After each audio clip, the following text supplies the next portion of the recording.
So we're now going to talk about what hours that the staff here in the Philippines will typically work. And also if you're based in the US or you're based in the UK, how does that work with night shift? So I might start with Australia and New Zealand first. The good thing about the Philippines and why we love it so much is the time zone is very similar. Now, first of all, if you're in Western Australia, we have a lot of clients there. It's perfect because it's the same time zone.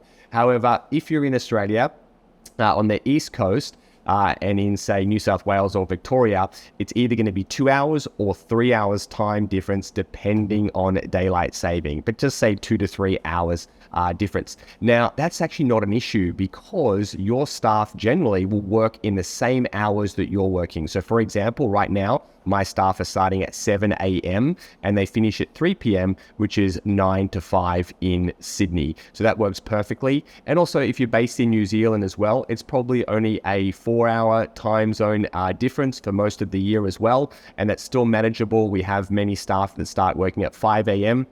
and they're going to be finishing work around 2 p.m. So that also works really well as well. But we also have US clients. So Cody, do you want to talk about that as well?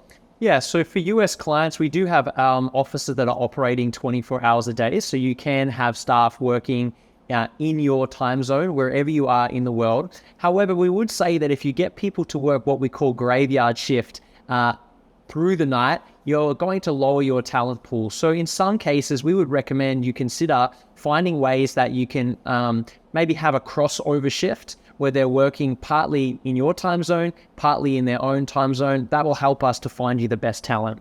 Yeah, so we have a lot of clients now that will have a 4-hour crossover, and that works great. I'm sure you'd kind of agree, being awake yourself between midnight and 4 a.m.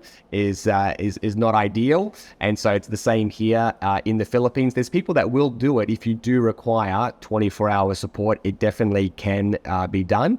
But where possible, if you can look for that 4-hour crossover, it's definitely achievable, and it's better for the staff here and better for your business long term. So they are your options.